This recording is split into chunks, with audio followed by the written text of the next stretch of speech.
welcome everybody. Welcome to another session of Conversations with Geoff. Just a minute or so late, man, because I was having so much fun behind the scenes talking to our guests. Woo, boy, if you could have been in that session, it was just amazing, right? I mean, so stay tuned. Please, please, please sit down. It's not too late to subscribe and share this and tag your friends and invite them to this next session, Conversations with Geoff. For those of you that have been hanging out with us the whole time since we started, we love you. And for all you newbies that are in the family that are here, please make sure you let us know where you're coming from. Share how you're feeling. Share when you can relate. See if you have any questions. And listen. We understand that the most important commodity we all have that we can't get back is your time. So that's why we are excited to know that, hey, if you're here and you're going to give us some time, baby, we're going to lay you out. Ha! That's this guest that we're going to bring on. You saw the commercial yesterday. Maybe some of you, if you didn't, go back and check it out. She is for real and compassionate about serving. So I want to thank everybody today for being here. And just one last bit of homework, or not homework, but housekeeping. You know, for those of you that have really thought about being a potential sponsor on our show and our affiliate, please just reach out to me. Hit a link, geoffctyson@gmail.com. And let's talk about that. And then lastly, as we are looking at going into the second half of the year, I'm already into June, and I know it's not here yet, but hey, you got to get ready for it. And we're looking at scheduling for speaking, looking for a keynote speaker. Filling my schedule up now in the areas of business development, both for the employee and employee, entrepreneurship, how and what to do in that space, and or schools. Right. If you know my story at all, you know I have a compassion around helping students like I was get through school. You know, that 1.99 community of students that's out there in the grade point average. So please, if you know some folks are looking, you know, let's have a conversation around that. And I'd like the opportunity to be able to get this message out to as many folks as possible before year end. Okay. Whew, I got all that done. All right. So listen. For those of you that aren't familiar with Conversations with Geoff, our purpose is really about, you know, serving, messaging in the areas of health, wealth, and community. And, you know, we break it down into different categories and relationships in all those areas, right? And the mission that I mentioned to you earlier is in those spaces, we want you to understand the power of and the gift that we all have.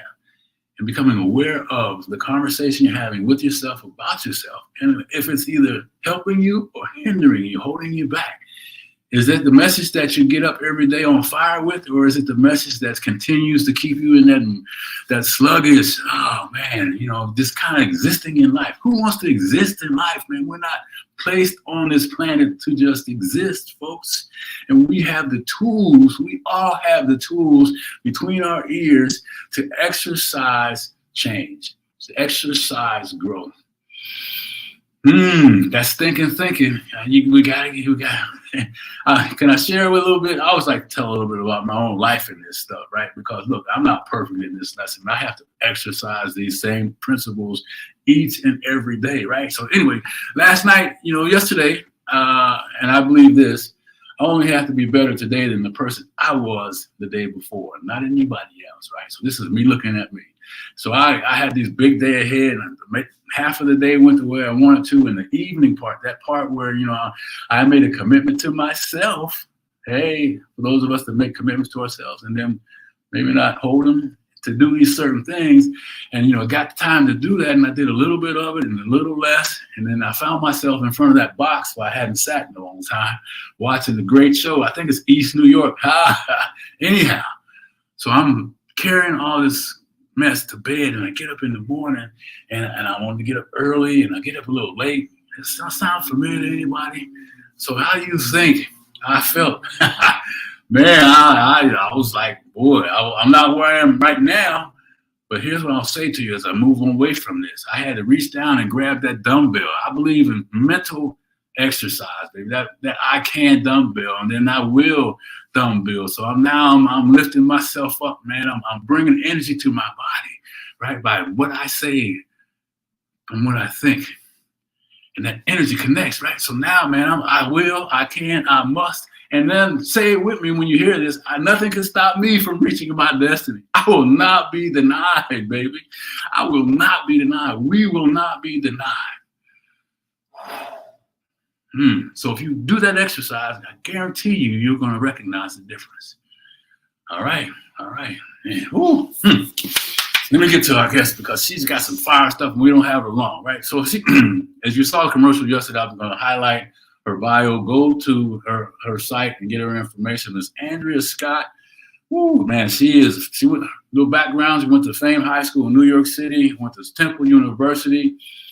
Excuse me, was a jazz performance major and got an opportunity to be a headliner in a musical, and boom, she was gone, starting to pursue her career, right? And that was the start of her desire for freedom. She recognized that there was something greater out there, like lifestyle and entrepreneurship. And she began a home-based business in 1993 and spent 26 years in that business, and she retired as, the youngest Black woman to achieve the top position in a multi-billion-dollar company. And look, it was the people that drive them beautiful pink Cadillacs, man. Listen, everybody knows that business, and you know how hard you have to work to get things done. You know how important relationships are in that business, and this woman just killed it. Woo, man. All right, so anyway. She's also an author, wrote 2 books, anthology for aspiring entrepreneurs called As For Me in My House, which became an Amazon bestseller. She's married to the love of her life. And my friend Nate Scott, who's also an author of the book, Life is Rich, How to Create Lasting Wealth, powerful message in that stuff. 2 books you can go out, run out and get right now. They also own together Life is Rich Global LLC company, where they provide plan, mentorship, and support to couples, families, and entrepreneurs who want to help achieve great things in their life. She's also a co-parent. I love the word co-parent. Right? 2 beautiful children, and she's active financial member of Delta Sigma Theta sorority, which was founded in 1913. Powerful group of women, right? So, ladies and gentlemen, let me re-invite or bring her back, our guest, Andrea Scott. Hey, Andrea, what's up? Hey, Geoff, how are you? Oh, you see me. I'm glad to be here and excited about the conversation that we're going to have here in a few minutes. So before we do, I kind of give them a little background. Why don't you just take a second and say, hey, show us who you are, and then we'll get to it. Absolutely. First of all, thank you so much for inviting me. I am super excited, totally thrilled to share with your audience and just have some conversation, man. We're gonna cover as much as we can. My name is Andrea Scott, like he said. I was a child immigrant. I was born on the beautiful island of Jamaica. If you haven't been, you got to get there. And my mom came to this country, United States, at the age of 22. And she left my father and my brother and I behind because she wanted to give us the life that we couldn't have in Jamaica. And so we came seeking the American dream. And I came to the United States, and growing up as a kid, I was that gregarious child, but I always remember loving to be around my mom's friends and just older people. I didn't really care to be around people my age. And so I was always curious. I was that curious child. And so I grew up in the Bronx, New York. And I realized that I love to entertain and perform. And I learned all of the commercials. I would sing all the commercials. I would grab a fork or a knife and I would sing all the commercials. And I really enjoyed it. And so I thought, I think I want to be an entertainer. And so I went ahead. There was a school in Harlem, New York. It was the Fame School, which is based on the movie Fame. And my school was music and art. And I auditioned for that high school, and I was accepted. And so that started my career in music. And from high school, I went to Temple University, and I was a jazz vocal commercial performance major. Left college and was able to go and perform on stage. I played the part of Dionne Warwick, and Dionne Warwick actually came to my show. Can you believe that? So I'm 20 years old and I'm singing all her hits. Do you know the way to San Jose? What's the Alfie? And that's what friends are for. I'm singing all of her stuff. And goodness gracious. And she came to the island, and it was just an amazing experience. She heard there was a show and someone was playing her, and that someone was me. And so it was a lot of fun. She loved the show, and it was a great experience. And that was when I realized that that was the lifestyle I wanted. I wanted the lifestyle. I wanted time freedom, money freedom, and location freedom. Mm. But I didn't. After I had my 21st birthday there, I realized showbiz for me was not what I wanted in that particular season. So you got to know your seasons. Yeah. I'm just writing down Dionne Warwick because that was one of my mom's favorite, and and she's a powerful person. Absolutely. And you're singing her stuff. I would love to have been able to see that. So now you're in this space and you're moving through life, and I wrote down time, money, and location. Freedom, baby, freedom. So you find yourself starting this business in 1993, right? I mean, what was going on with you? Right? So it's interesting. That's a great question. So when the show closed, I had an opportunity to either go with the show or to go back home. And I knew that it wasn't my season to go on the road. And so I came back home, and now I'm thinking, what do you want to be? What do I want to be when I grow up? Because it's all I ever wanted to do. So the question right now is, what do you do when you have your whole life planned out and you think that you know what you want to do, and then God says no? Right? There's more, right? Yeah. But wait, Bob, there's more, right? And so now I come back and I'm like, do I want to go and finish this music degree? Because I don't know if I'm going to ever perform again. So what do I do? So I'm working jobs and I'm always getting promoted. But Geoff, I was so unfulfilled. You have to know yourself and where you thrive and how you excel. Because if you don't know your giftings, you will get stuck, you will be unfulfilled, and you will be frustrated. And so every job that I had, I did a great job because I did everything as unto the Lord. And I had great people skills. So they were always promoting me. Like, I just got here, people, right? And I didn't realize that that's what it was, that I had great people skills. And so I would move from job to job. And my last job, I was the assistant director for an environmental services department at a major trauma center in New Jersey. So by this time I had gone back to Philly because I grew up in New York. And actually, let me go back. When I came home from the show, I did go to New York. And that's when I found out that my mother was a Mary Kay beauty consultant. And that's how my mother was the one that introduced me to Mary Kay. And so I didn't want to sell anything. That was not on my radar at all. But I joined Mary Kay because of my mom. My mom wanted to be a sales director and earn a car. I didn't know what any of that stuff was, but I said, okay, Mom, I will join, but don't ask me to sell anything because I'm not selling anything. And as soon as she hit her goal, Geoff, I quit. Well, let me back you up before even that, though. This is interesting. I want to make sure we do that. When you said something, it was about, knowing something that was your calling. You kind of surrendered. Yeah. And for people that are maybe in that space, what can you offer them right now today that was you years ago? Yeah. So a lot of times we get stuck because we keep saying no. We're not open and we're afraid of the yes. But it's the yeses that usually it's things that take us to our goal, right? Or to the place that God wants us to go. And so if we're open to getting more information, once you get new information, then you make a new decision. I was open to getting I was open to getting information. It didn't, whether I said yes or no, but I was open to getting the information. When I got the information, I was able to make a clear decision on, was this the right path for me? And knowing that God speaks to me 4 ways: through his word, through his spirit, through people, and through circumstance.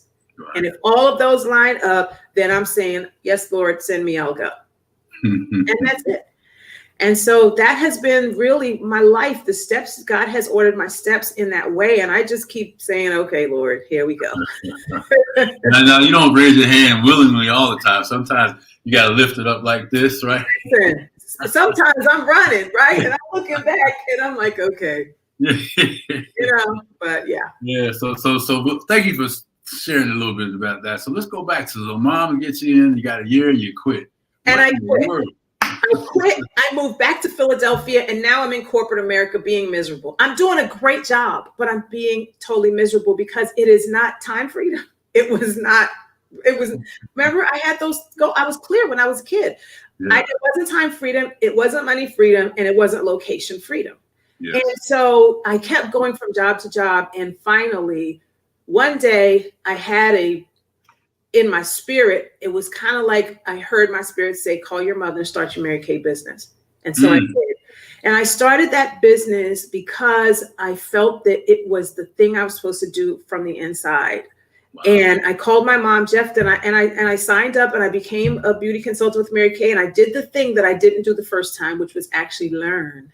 I let myself be taught, and I became a student, and I learned the business, and I actually had great success with it. Yeah. Do you remember, Andrea, what it was? I mean, I know you made the decision, but what did you realize that the impact that you would have in terms of the value of service at that time? I mean, because you had it's all that business is all about service and quality of people, teaching people up, and you know, and really delivering when no one else wants to, and doing the thing, showing up. Man. It is. You know, that's a great question, Geoff. And I'll say this, and I'm going back in the recesses of my mind, just really thinking about that journey. Yeah. When I came in for the money and for the lifestyle. Money freedom, location freedom, right? That's what I was looking for. Yes.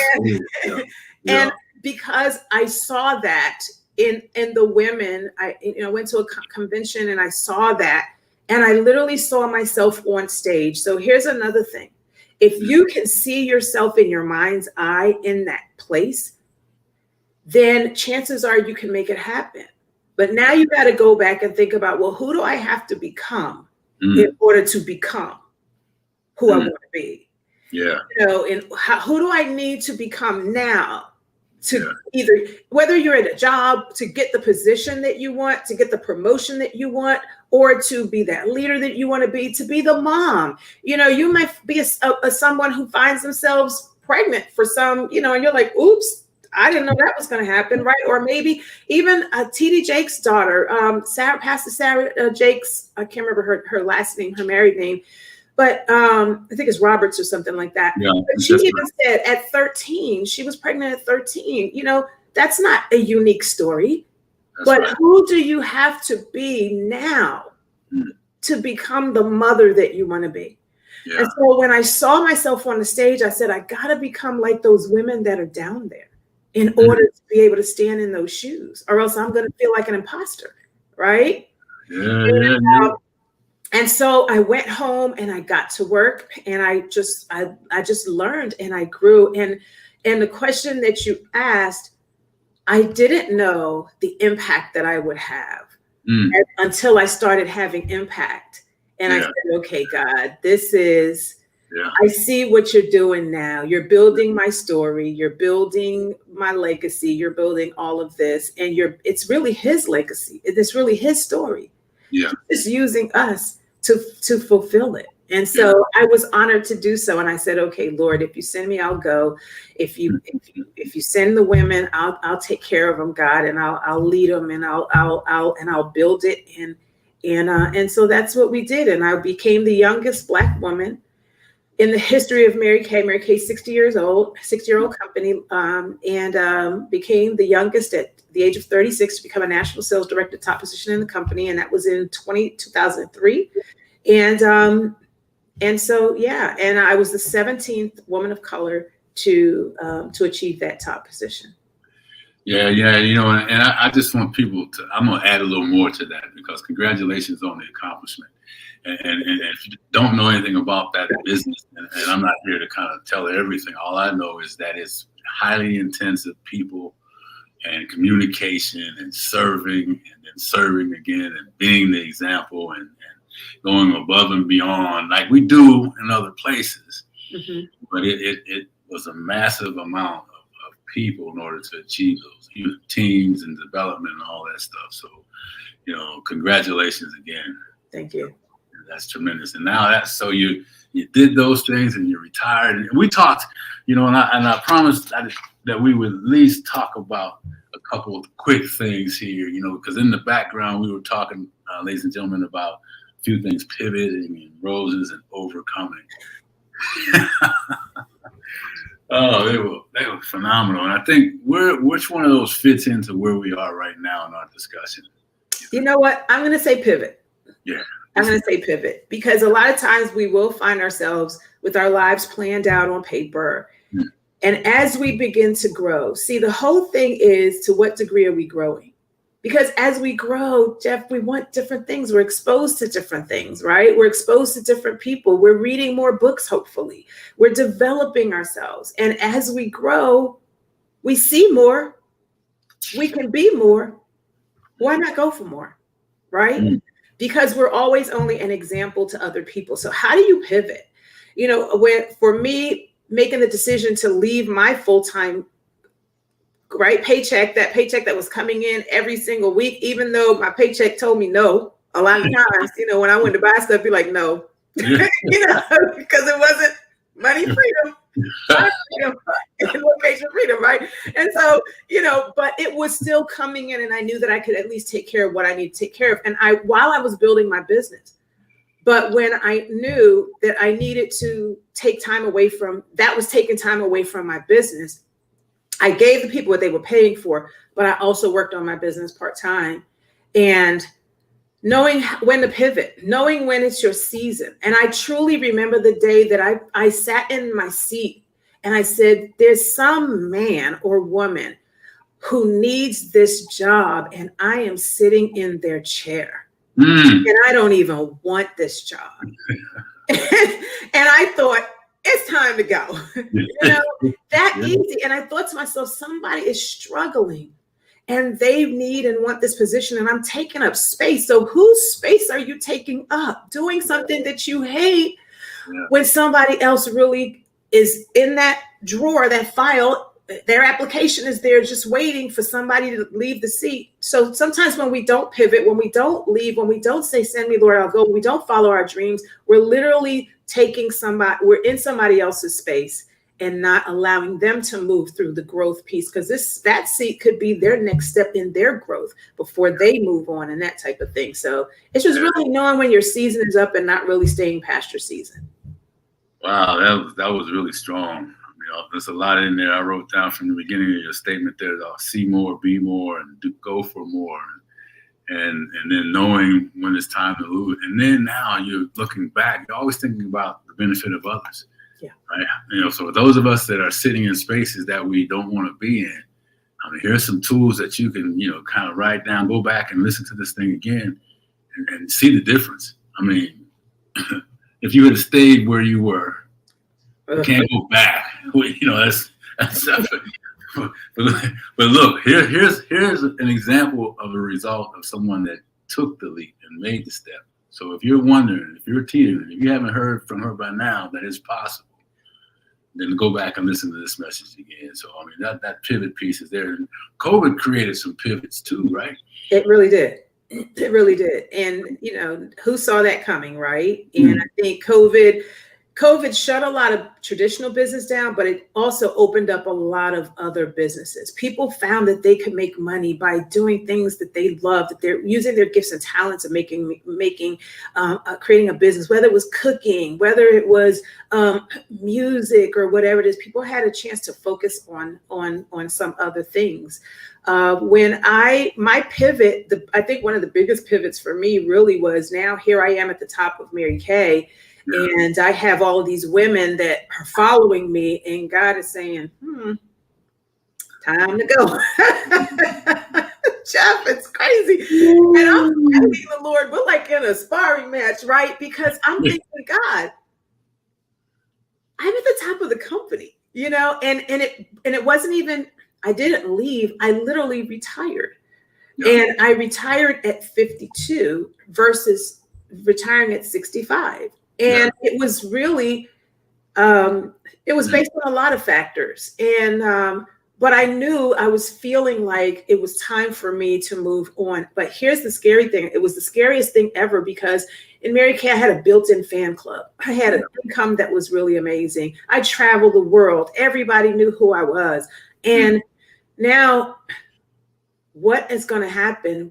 What else can I do? What else am I going to do if I'm not doing this? This is what I know. It's what I've done for 26 years.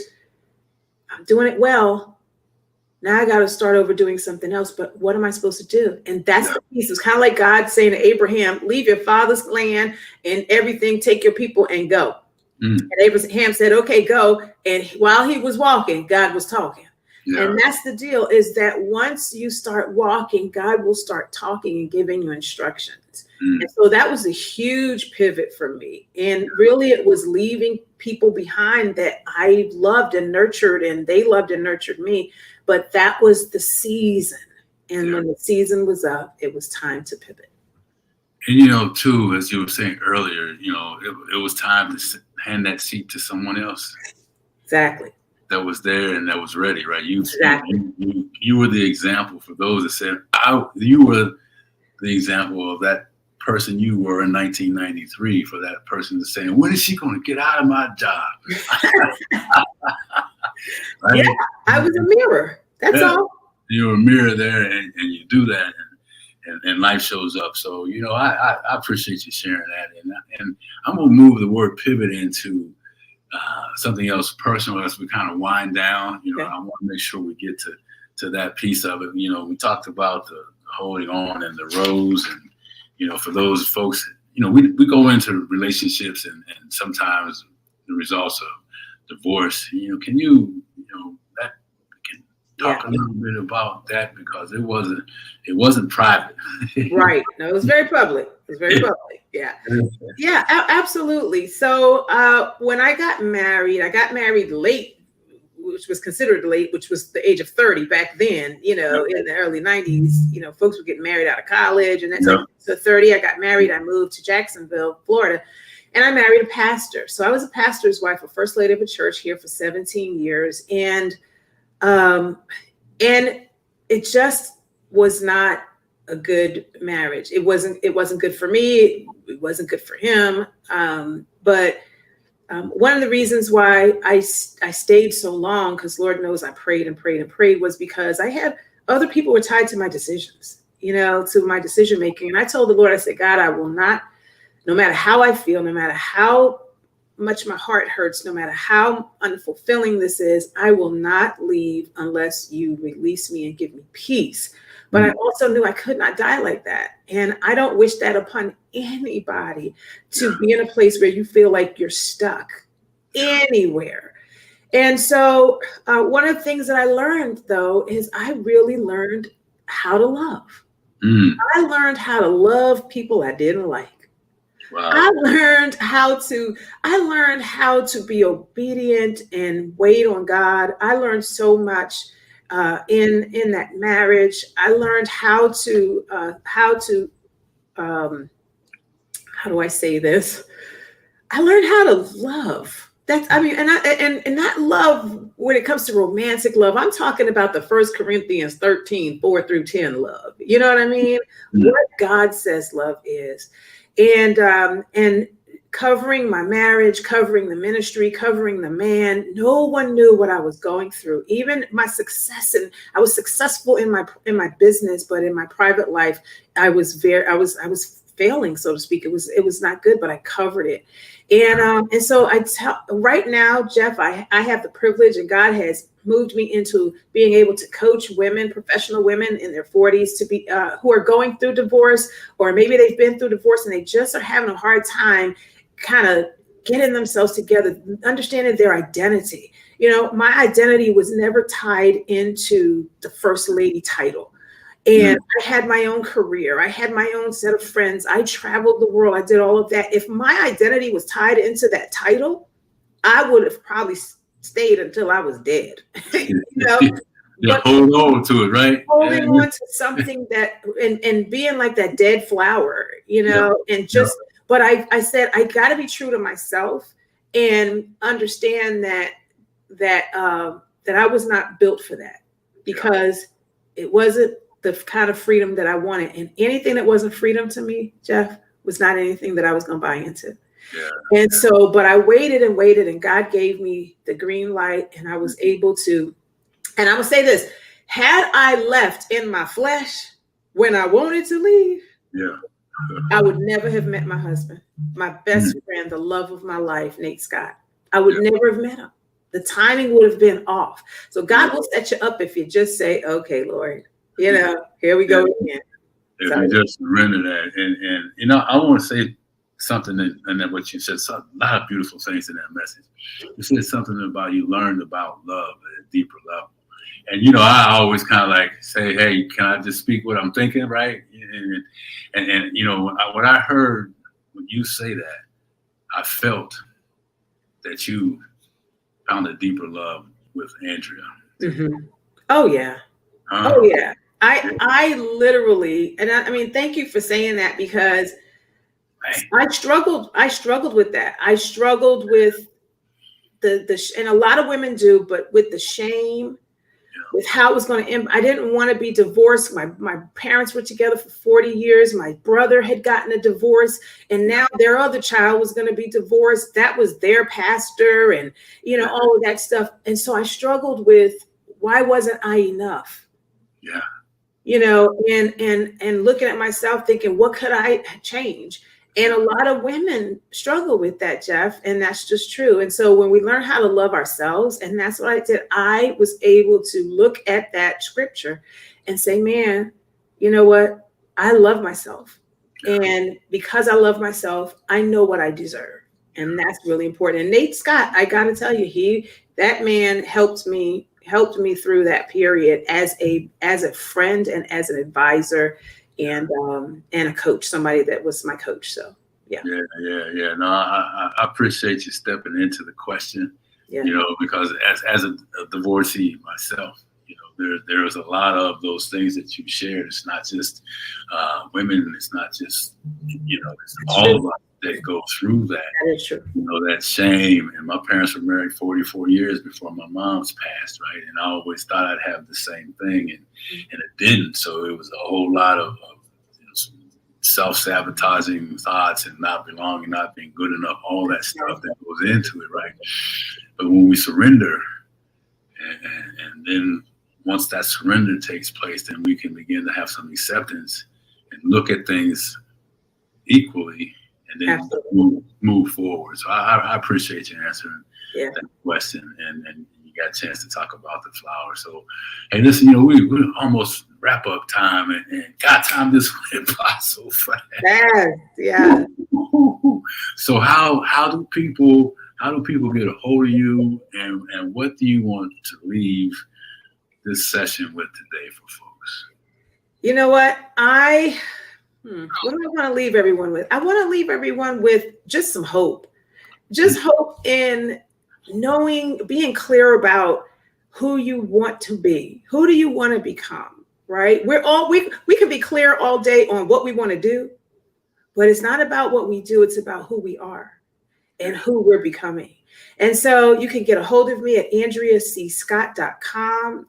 And there's a free ebook, particularly those women, if you're out there and you're struggling, you're going through divorce, or you've gone through divorce and you haven't gotten your clarity, your mental clarity, maybe you need some help with that, your spiritual identity, and then financial stability. That's a big piece, is in moving forward with your financial state. And so Andrea C Scott, just like my name right there, take out that period, but it's AndreaCScott.com, and I'm here for you. I'm your girl.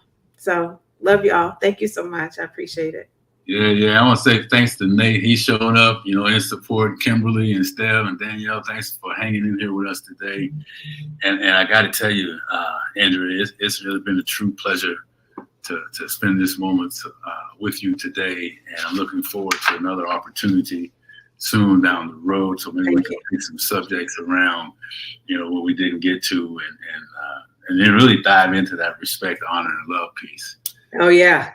Oh yeah, that was good. I got to come back. We got to talk about the respect, honor, and love. Yes.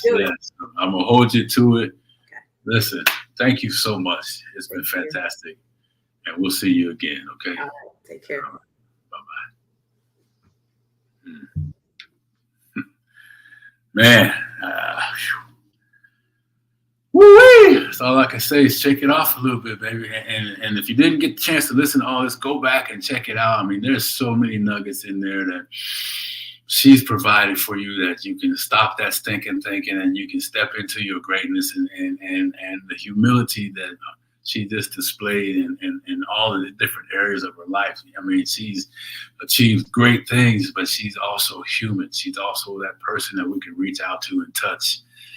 And then, you know what? She gave us some good stuff to walk away with. And I know her husband, and I'll read it again, but we'll have a book. Where is it? Let me see if I have it here. Oh, man. As for Me and My House. That's her book that, Amazon bestseller. And then Nate's book, her husband, Life is Rich, How to Create Lasting Wealth. I call them the power couple, right? Hey, look, and they're humble, gracious folks that are out to serve. And if you want to get more information about them, please reach out to me, DM me, and I'll make that connection. So as we wrap up again, you guys know where I'm going, man. It's about taking what you heard today, implementing in your life right now, today, not later, not tomorrow, but right now, today, and begin the process of changing the conversation you're having with yourself about yourself, right? And understanding the power that we all have in the opportunity. About that, be excited about the fact that, hey, your world can change and you can make it happen. You don't have to do it by yourself. Stay in this community. Make sure you share this, subscribe, pass this information on to your friends. Hey, Nate, thank you, man. I appreciate you. He said, outstanding job, and she did. She killed it. Man, woo, we had some fun. So anyway, let me let you go today, but I want to tell you one thing, and this is something I want you to think about, parents. We'll talk about this later. Anxiety. This summer, kids are getting out of school. There's whole kinds of things going on, but the whole thing, anxiety, that word keeps popping up.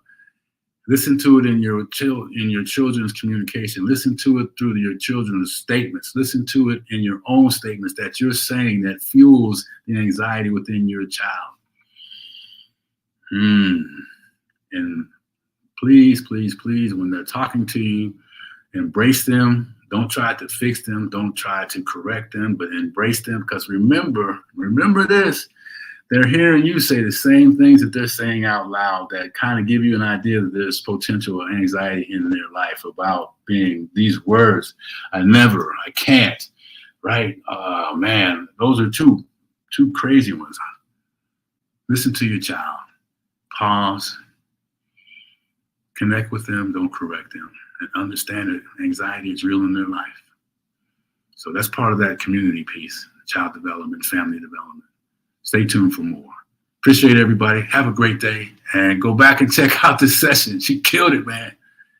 Reach out to me. Make sure, for those of you looking for speakers, reach out. Second quarter is booking fast, so we want to make sure you get an opportunity. We'll see you later. Second half of the year, that is.